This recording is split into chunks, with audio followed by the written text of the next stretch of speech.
Welcome to యోగ సూత్ర.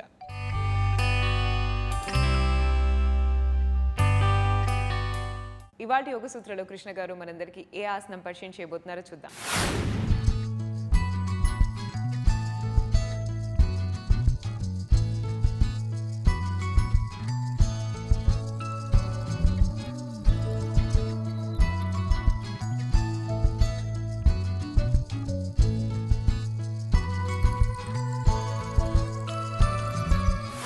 నమస్తే. ఈరోజు యోగా సూత్రాలు చేసే ఆసనం పేరు పద్మ గండభేరుండాసనము. ఈ పద్మ గండభేరుండాసనం మనము యోగా వీల్ సహాయంతో చేయబోతున్నాము. పద్మాసనం చేసినప్పుడు నడుమలో ఉన్న కండరాలు కొద్దిగా స్టిఫ్ అయిపోతాయి. ఈ టైంలో మనము గండభేరుండాసనము ఒక బ్యాక్ బెండ్ ఆసనము. అయితే పద్మాసనంలో ఉన్నప్పుడు మనం ఎప్పుడైతే బ్యాక్ బెండ్ చేస్తామో దాంతో మన బ్యాక్పై చాలా ప్రభావం పడుతుంది. అలానే నడుము కండరాలపై కూడా చాలా తీవ్రమైన ప్రభావం పడుతుంది. ఎందుకు? మన నడుములో ఉండే కండరాలు అలానే బ్యాక్లో ఉండే కండరాలు సేమ్ కండరము. బ్యాక్ నుంచి స్టార్ట్ అయ్యి నడుములో ఈ కండరం వెళ్తుంది. కాబట్టి నడుములో ఎక్కువగా ఫ్లెక్సిబిలిటీ ఎప్పుడైతే మనకు ఉంటుందో బ్యాక్లో కూడా ఫ్లెక్సిబిలిటీ ఎక్కువగా ఉంటుంది. మనము నడుముకి సంబంధించిన ఆసనాలు చేసినప్పుడు బ్యాక్లో రిలీఫ్ అనేది తెలుస్తుంది. ఎప్పుడైతే నడుములో ఉండే కండరాలు స్టిఫ్గా అయిపోతాయో బ్యాక్ కూడా చాలా స్టిఫ్గా అవుతుంది. కాబట్టి మనము నడుముకి ఓపెన్ చేసే ఆసనాలని బాగా చేసి దాని తర్వాత బ్యాక్కి సంబంధించిన ఆసనాలు చేసినట్టు అయితే చాలా మంచిగా ఫ్లెక్సిబిలిటీని లాభాలని పొందవచ్చు. ఏ విధంగా ఈ ఆసనాలను చేయాలి చూద్దాము. ముందుగా మనము వీల్ని పక్కకు పెట్టేసి ఇలా బద్ధకోణాసనంలో కూర్చుందాము. బద్ధకోణాసనంలో తొడలని ఇలా పైకి కిందికి చేస్తూ ఉండాలి. శ్వాస తీసుకుంటూ శ్వాసని వదిలేస్తూ తొడలని పైకి కిందికి చేయండి.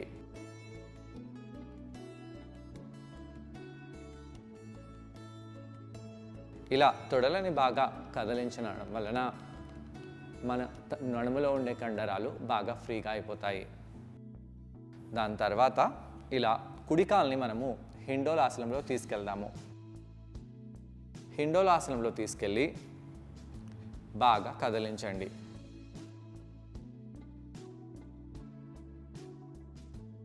శ్వాస తీసుకుంటూ శ్వాసని వదిలేస్తూ ఇలా కాలుని బాగా కదిలించాలి.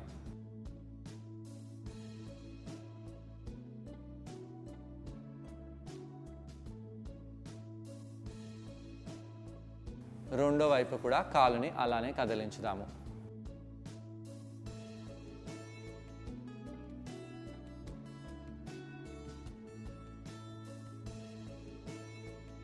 శ్వాస తీసుకుంటూ శ్వాసని వదిలేయండి.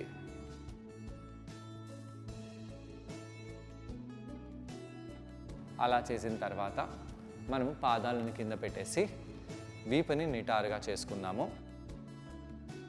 మాలాసనంలో వెళ్దాము.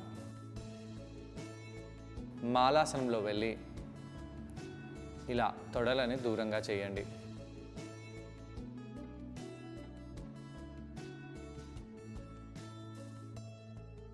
శ్వాస తీసుకుంటూ శ్వాసని వదిలేస్తూ ఇలా మాలాసనంలో కొంత సమయం పాటు ఉండాలి. లోవర్ బ్యాక్లో ఎలా అనిపిస్తుందో గమనించండి.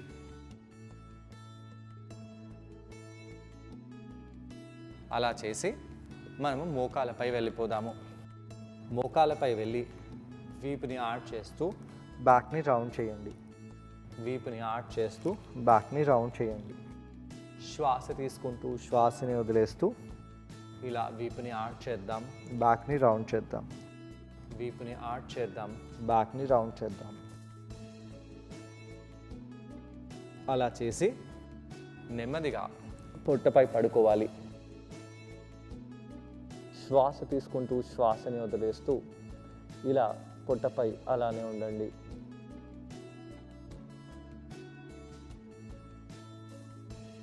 ఇప్పుడు మనము ఇలా ఎడమ కాల్ని పైకి లేపుదాము.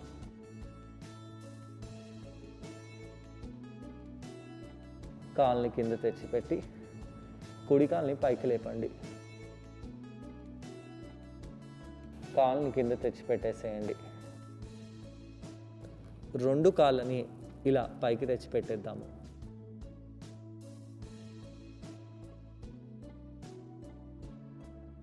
కింద తెచ్చి పెట్టేసేయండి. పైకి తీసుకొని రావాలి, కిందికి వచ్చేసేయండి. ఇలా కొంత సమయం పాటు ఉండి నెమ్మదిగా మనము భుజంగాసనంలో పైకి రావాలి, కిందికి వచ్చేసేయండి. మళ్ళీ భుజంగాసనంలో వెళ్దాము.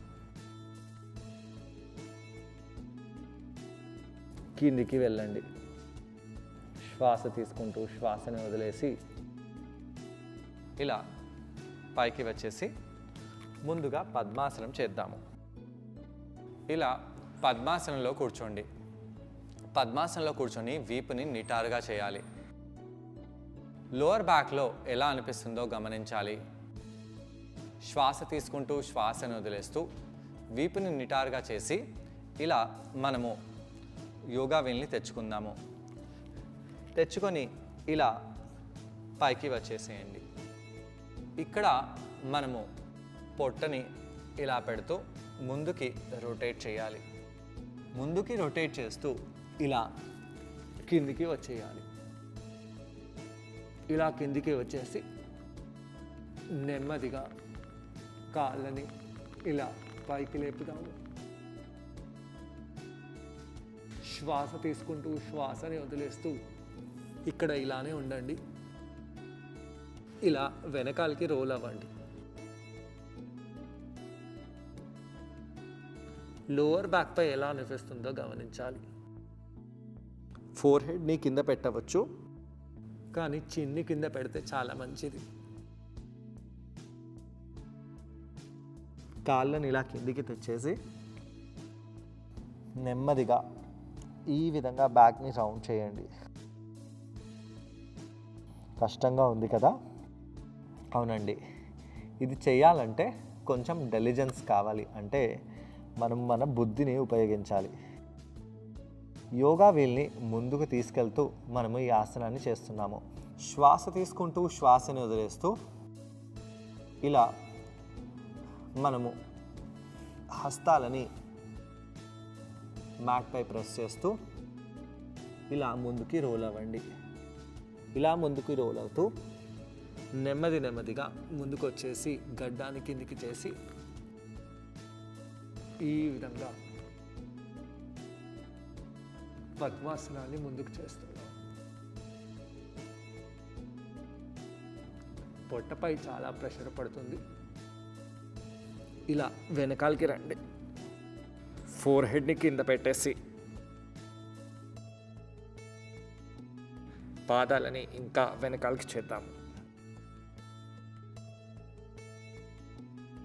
శ్వాస తీసుకుంటూ శ్వాసని వదిలేసి ఇలా చేతులని వెనకాలకి చేస్తూ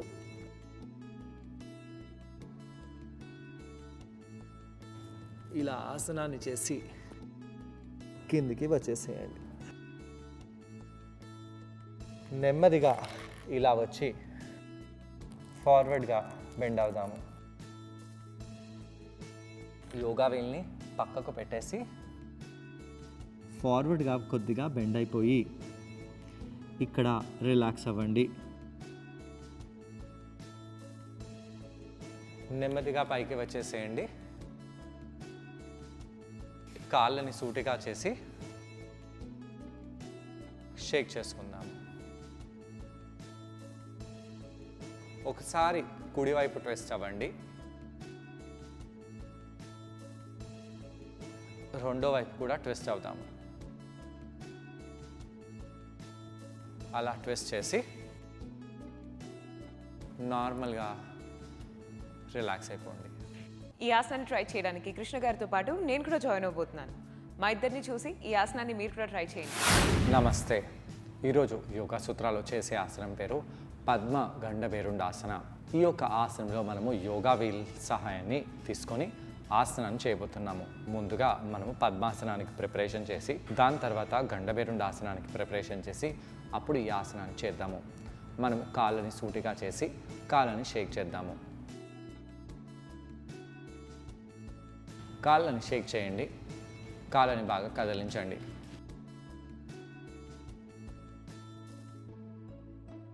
ఇలా చేసి కాళ్ళని లెఫ్ట్ టు రైట్ ఇలా కదిలించవచ్చు.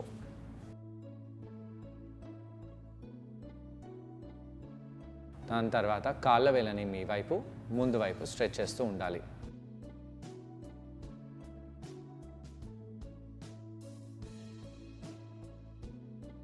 శ్వాస తీసుకోండి, శ్వాసని వదిలేయండి.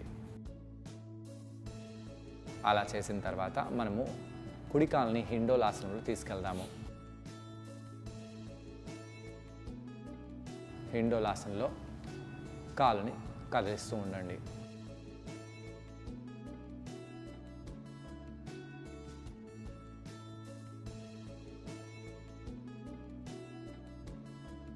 రెండో కాలుని కూడా అదే విధంగా కదిలించాలి.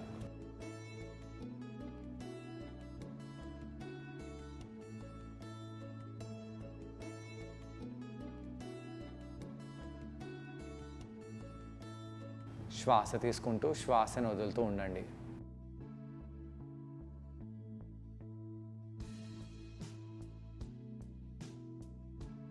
ఇలా చేసిన తర్వాత మనం బద్ధకోణాసనంలో వెళ్దాము. బద్ధకోణాసనంలో పాదాలని బాగా కదిలించాలి. వీపుని నిటారుగా పెట్టండి.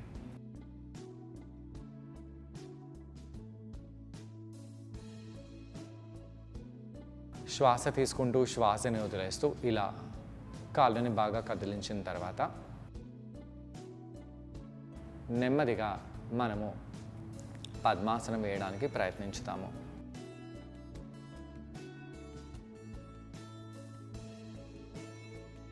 పద్మాసనంలో ఎలా అనిపిస్తుందో గమనించండి. తొడలలో చాలా ప్రెషర్ అనేది పడుతుంది. ఇక్కడ కొంత సమయం పాటు ఇలానే ఉండవచ్చు.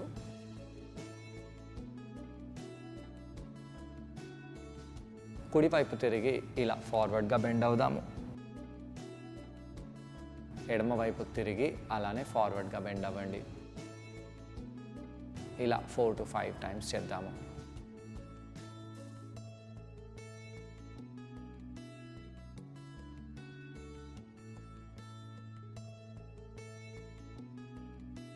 అలా చేసిన తర్వాత సెంటర్లో ఉండి ఫార్వర్డ్గా బెండ్ అవ్వండి.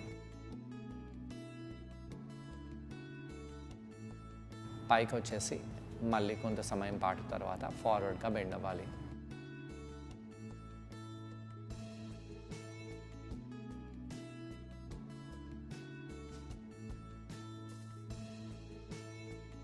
ఇలా కొంత సమయం పాటు ఉండి నెమ్మదిగా పైకి వచ్చేయండి. పద్మాసనాన్ని తీసేసి మోకాలపై వచ్చేద్దాము. వీపుని ఆర్చ్ చేస్తూ బ్యాక్ని రౌండ్ చేయండి. మార్జరీ ఆసనంలో వెళ్ళండి. వీపుని ఆర్చ్ చేస్తూ బ్యాక్ని రౌండ్ చేద్దాము. ఇలా కొన్నిసార్లు చేయాలి.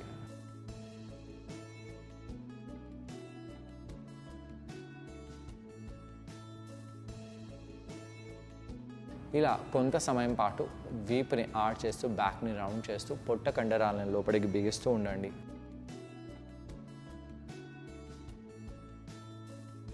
అలా చేసిన తర్వాత నెమ్మదిగా మనము పొట్టపై పడుకోవాలి.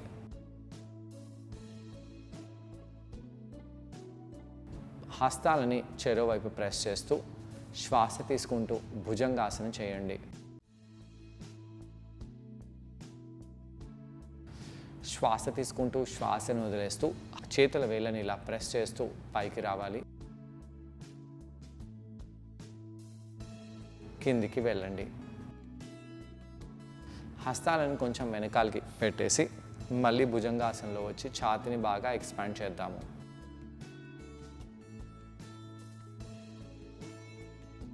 మళ్ళీ కిందికి వెళ్ళండి. ఇలా చేసిన తర్వాత కొంత సమయం పాటు రిలాక్స్ అయ్యి కుడికాల్ని పైకి తీసుకెళ్ళండి. శలభాసనంలో కుడికాల్ని పైకి తీసుకెళ్దాము. కాళ్ళల్లో ఎలా అనిపిస్తుందో గమనించండి. ఓ 30 సెకండ్ల నుంచి 1 నిమిషం వరకు మనము కాళ్ళని అలానే గాలిలో పెట్టేసి ఉండాలి. ఎడమ పాదాన్ని పైకి తీసుకెళ్దాము.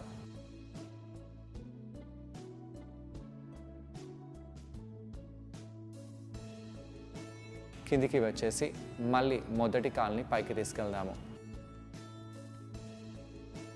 కింద పెట్టేసి రెండో కాల్ని పైకి తీసుకెళ్ళండి. ఇప్పుడు రెండు కాళ్ళని మనం పైకి తీసుకెళ్దాము.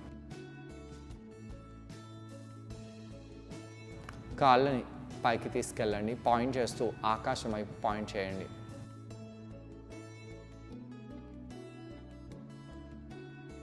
ఇలా కొంత సమయం పాటు ఉన్న తర్వాత కిందికి వచ్చేసి నెమ్మదిగా మనం పైకి వచ్చి కూర్చోవాలి.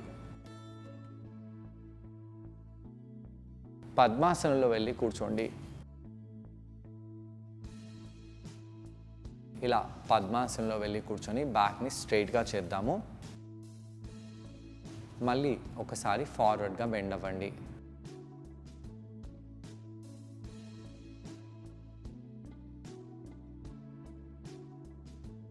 శ్వాస తీసుకొని శ్వాస వదిలేసి నెమ్మదిగా పైకి వచ్చేసి యోగా వీల్ని ఇలా ముందుకు తెచ్చి పెట్టుకుందాము. ఈ విధంగా మోకాలపై పైకి వచ్చేసి నెమ్మదిగా తలని కిందికి తీసుకొస్తూ ఈ యొక్క యోగా వీల్ పొట్టపై సపోర్ట్ ఉండేలాగా చూడాలి. గడ్డాన్ని కింద పెట్టండి. అలా ఉంటూ హస్తాలని బాగా వెనకాలకి తీసుకెళ్ళాలి. హస్తాలను కింద ప్రెస్ చేయండి. వేళ్ళని దూరం చేయండి. నెమ్మదిగా మోకాలని పైకి తీసుకెళ్తూ ఉండండి. ఈ విధంగా మోకాలని పైకి తీసుకొని రావాలి. మీతో ఎంత వీలవుతే అంత బాగా పొట్ట కండరాలని మనము ప్రెస్ చేస్తూ వీల్పై సపోర్ట్ తీసుకుంటూ మోకాలని ఆకాశం వైపు వరకు పైకి తీసుకొని వెళ్ళాలి. శ్వాస తీసుకుంటూ ఉండండి, వదిలేస్తూ ఉండండి. కింద పడరు. ఎందుకు? పొట్టతో ఆ యొక్క వీల్ని మనం బ్యాలెన్స్ చేసాము. కాళ్ళని ఈ విధంగా పైకి తీసుకెళ్ళండి. శ్వాస తీసుకుంటూ శ్వాసని వదిలేస్తూ ఇక్కడ కొంత సమయం పాటు ఉండి నెమ్మదిగా మోకాలని కిందికి తెచ్చేసి కింద కూర్చోండి. ఆ వీల్ని అలానే పెట్టి ఫార్వర్డ్గా బెండ్ అయిపోదాము. చూసారు కదండి, ఈ ఆసనం పేరు పద్మ గండ భేరుండాసనం. ఈ ఆసనాన్ని మనం యోగా వీల్ సహాయంతో చేసాం. ఈ ఆసనం చేయడం వలన నడుం కండరాల్లో ఫ్లెక్సిబిలిటీ బాగా ఇంక్రీజ్ అవుతుంది. మోకాళ్లపై కూడా చాలా ప్రభావితంగా ఉంటుంది. కాళ్ల కండరాలకు చాలా మంచిది. కాళ్ల కండరాలు బాగా టోన్ అవుతాయి, అలాగే ఫ్లెక్సిబుల్గా కూడా తయారవుతాయి. అలాగే తలలో రక్త ప్రసరణ కూడా బాగా ఇంక్రీజ్ అవుతుంది. అండ్ దీనివల్ల మన ఫేస్లో మంచి గ్లో కూడా వస్తుంది. ఈ విధంగా నార్మల్గా కూర్చొని ఫార్వర్డ్ బెండ్లో వెళ్ళిపోయి వీపుని రిలాక్స్ చేసుకోవచ్చు. ఇలా చేసిన తర్వాత నెమ్మదిగా పైకి వచ్చేయాలి. వీల్ని పక్కకు పెట్టేసి కుడివైపు ట్విస్ట్ అవుదాము. పొట్ట కండరాలను లోపలికి బిగించండి. ఎడమ వైపు కూడా అదే విధంగా ట్విస్ట్ అవుదాము. నెమ్మదిగా కాళ్ళని సుఖాసనంలో తీసుకెళ్ళి ఫార్వర్డ్గా ఇలా బెండ్ అయిపోయి ఇక్కడ రిలాక్స్ అయిపోదాము. ఇలా కౌంటర్ చేయడం వలన నడుం భాగంలో ఉన్న కండరాలు, అలాగే కాళ్ల కండరాలు, వీటిపై పడిన ఎఫెక్ట్ అంతా కూడా రిలీవ్ అయిపోతుంది. మరి వాళ్ళ యోగ సూత్రలో కృష్ణ గారిని మనం అడగబోయే ప్రశ్న ఏంటి అంటే, ఈ ఆసనం చేసేటప్పుడు మనం అందరూ ఎటువంటి జాగ్రత్తలు పాటించాలి? ఈ ప్రశ్నకు సమాధానం కృష్ణ గారిని అడిగి తెలుసుకుందాం. ఆసనం చేసేటప్పుడు ఎలాంటి జాగ్రత్తలు తీసుకోవాలి? ఈ ఆసనం అడ్వాన్స్ ఆసనము. అందరితో ఈ ఆసనం చేయడము కాదు. కాబట్టి ఒక మంచి యోగా ఇన్స్ట్రక్టర్ ఆధ్వర్యంలో ఈ ఆసనాన్ని చేయండి. ఈ ఆసనం చేసేటప్పుడు మన బరువు అంతా యోగా వీల్పై ఉంది. యోగా వీల్ చాలా గట్టిగా మన ఛాతిని అలానే పొట్టపై ప్రెషర్ పెడుతుంది. ఆ ప్రెషర్ ఎలా ఉందో గమనిస్తూ ఉండాలి.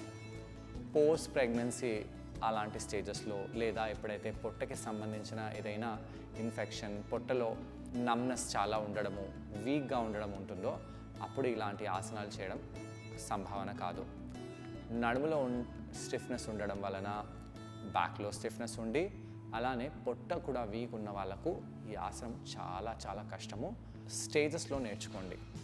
ఇదే ఆసనాన్ని ఎన్నో భాగాలుగా మనము విభజించి చేయవచ్చు. అవన్నీ మనము ముందు ఎపిసోడ్స్లో తెలుసుకుందాము. సో చూసారు కదండి, ఇవాళ ఎపిసోడ్లో పద్మ గండ భేరుండాసనం. మరి ఈ ఆసనాన్ని మీరందరూ తప్పకుండా ప్రాక్టీస్ చేసి దీనివల్ల వచ్చే బెనిఫిట్స్ని మీరు కూడా పొందండి. తిరిగి రేపటి ఎపిసోడ్లో మరో ఆసనంతో ఇంకొన్ని బెనిఫిట్స్తో మనమందరం మళ్ళీ కలుసుకుందాం. Until then take care and bye.